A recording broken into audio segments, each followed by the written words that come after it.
Europe में समाजवाद एवं रूसी क्रांति। अभी हम लोग इस पार्ट में इसका अभ्यास कर रहे हैं, तो चलिए अभी आगे बढ़ते हैं। अभी हम लोग यहाँ पे देख रहे हैं कि 1914 में दो यूरोपीय गठबंधनों के बीच युद्ध छिड़ गया। एक खेमे में जर्मनी, ऑस्ट्रिया और तुर्की यानी केंद्रीय शक्तियां थी, और दूसरे खेमे में फ्रांस, ब्रिटेन और रूस।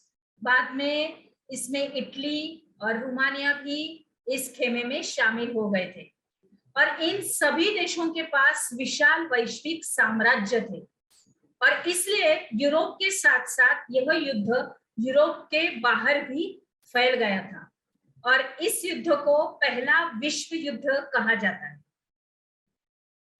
इस युद्ध को क्या कहा जाता है?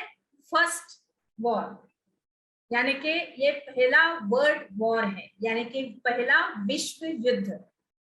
और इस प्रथम विश्व युद्ध के पूर्वी मोर्चे पर चल रही लड़ाई और पश्चिमी मोर्चे की लड़ाई से भिन्न थी।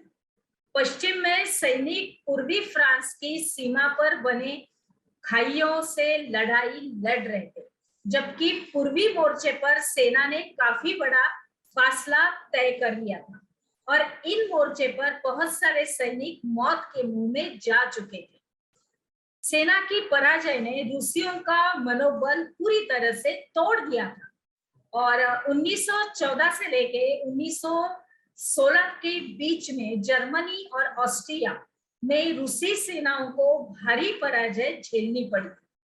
1917 तक 70 लाख लोग मारे जा चुके थे। पीछे अभी हटती रूसी सेनाओं ने रास्ते में पड़ने वाली फसलों और इमारतों को भी नष्ट कर दिया।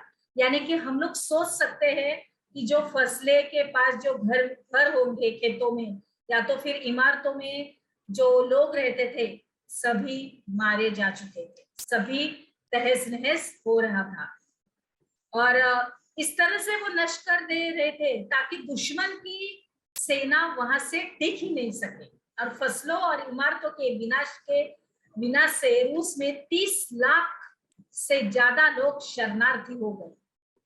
बहुत सारे लोग तो मारे ही गए और बाकी के शरणार्थी हो गए। और इन हालात में सरकार और जार दोनों को अलोकप्रिय बना दिया। सिपाही भी युद्ध से तंग आ चुके थे, अब वे लड़ना नहीं चाहते। देखिए युद्ध करके करके कितना करे, मतलब युद्ध करके भी सामने सबकी मौतें है, खून है, सभी जगह लाल रंग है, और इससे सैनिक भी तंग आ चुके थे ये सब कुछ देख के। इस तरह से उसके आगे ये देखिए, हम लोगों ने एक चित्र देख रहे हैं, पूरी सेना का चित्र है। पहले विश्व युद्ध के दौरान रूसी सिपाही यानी रशियन सोल्जर्स, और इस शाही रूसी सेना को रूसी स्टीमरोलर कहा जाता था। यह दुनिया में सबसे बड़ी सशस्त्र सेना मानी जाती थी, और जब इस सेना ने अपनी निष्ठा बदलकर क्रांतिकारियों को समर्थन देना शुरू कर दिया, तो जार की सत्ता भी ढह गई। देखिए इस सेना के अंदर हमें एक डॉग भी दिख रहा है जो सेना के पास सोया है। वो देखिए उनके पास ही वो डॉग बैठा है, जबकि वो भी शायद उसमें शामिल होगा बच्चों, है ना। आगे बढ़ते हैं। अभी यहाँ पे पेट्रोग्राद में फरवरी क्रांति में क्या हुआ था?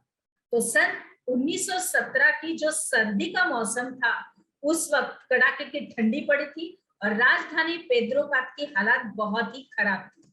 ऐसा लगता था कि सारे जनता में मौजूद भिन्नताओं को ध्यान में रखकर शहर की बनावट तय की गई थी, और मजदूरों के क्वार्टर और कारखाने नेवा नदी के दाएं तट पर थे, और बाएं किनारे पर फैशनेबल इलाके, विंटर पैलेस और सरकारी इमारतें थी।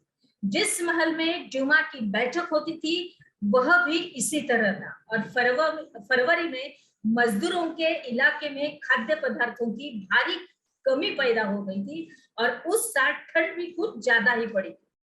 भीषण कोहरा था, सभी जगह धुंध छाई हुई थी और बर्फबारी हो रही थी, बर्फ गिर रही थी। संसदीय प्रतिनिधि चाहते थे कि निर्वाचित सरकार बची रहे, इसलिए वह जार द्वारा डूमा को भंग करने के लिए जा रही कोशिशों का विरोध कर रहे थे। ये सब माहौल वहां पे चल रहा था। और 22 फरवरी को दाएं तट पर स्थित एक फैक्ट्री में तालाबंदी घोषित कर दी। तालाबंदी यानी फैक्ट्री बंद कर देना, मजदूर वहां पे काम करने वाले नहीं थे, इस तरह से। अगले दिन इस फैक्ट्री के मजदूरों के समर्थन में 50 फैक्ट्रियों के मजदूरों ने भी हड़ताल का ऐलान कर दिया। बहुत सारे कारखानों में हड़ताल का नेतृत्व तो औरतें ही कर रही थी। और इसी दिन को बाद में अंतरराष्ट्रीय महिला दिवस क्या बना दिया, महिला दिवस का नाम दिया गया, क्योंकि महिलाएं भी कुछ कम नहीं थी, औरतें सबसे पहले थी, वो भी इस आंदोलन में शामिल थी। आंदोलनकारी ये जनता थी, वो बस्ती पार करके राजधानी के जो बीचों बीच नेवेस्की प्रोस्पेक्ट तक आ गई थी। और इस समय तक कोई राजनीतिक पार्टी आंदोलन को सक्रिय रूप से संगठित और संचालित नहीं कर रही थी। जब फैशनेबल रिहायशी इलाकों और सरकारी इमारतों को मजदूरों ने घेर लिया तो सरकार ने कर्फ्यू लगा दिया और शाम तक प्रदर्शनकारी तितर बितर हो गए थे। लेकिन 24 और 25 तारीख को वह फिर इकट्ठा होने लगे। सरकार ने उन पर नजर रखने के लिए घुड़सवार सैनिकों और पुलिस को तैनात कर दिया। अभी आगे क्या हो गया, रविवार 25 फरवरी को सरकार ने ड्यूमा को बर्खास्त कर दिया और सरकार के इस फैसले के खिलाफ राजनीतिज्ञ जो बयान देने लगे थे, जैसे 26 तारीख को प्रदर्शनकारी बहुत सारी बड़ी संख्या में बाएं तट के इलाके में इकट्ठा हो गए और 27 को उन्होंने पुलिस मुख्यालयों पर हमला करके उन्हें तहस नहस किया। रोटी, तनख्वाह, काम के लिए घंटों में कमी, लोकतांत्रिक अधिकारों के पक्ष के में नारे लगाते हुए असंख्य लोग सड़कों पर जमा हो गए और सरकार ने इस स्थिति पर नियंत्रण कायम करने के लिए एक बार फिर घुड़सवार सैनिकों को तैयार कर दिया और उसके खिलाफ तैनात कर दिए। लेकिन घुड़सवार सैनिकों की टुकड़ियों ने प्रदर्शनकारियों पर गोली चलाने से इनकार कर दिया। अभी गुस्साए सिपाहों ने एक रेजिमेंट की बैरक में अपने ही एक अफसर को गोली मार दी और 3 दूसरी रेजिमेंटों ने भी बगावत कर दी और हड़ताली जो मजदूर थे उनके साथ वो आ मिल गए। मतलब जो हड़ताली मजदूर थे उनके साथ वो मिल गए। और उसी शाम को सिपाही और मजदूर एक सोवियत या परिषद का गठन करने के लिए उसी इमारत में जमा हुए, जहां तक अभी ड्यूमा की बैठक हुआ करती थी वहां पर। और यही से पेट्रोग्राद सोवियत का जन्म हो गया। आगे बढ़ते हैं, हमने क्या सीखा। यहाँ पे आपको प्रश्न यही है बच्चों कि पेट्रोग्राद सोवियत का जन्म कैसे हुआ।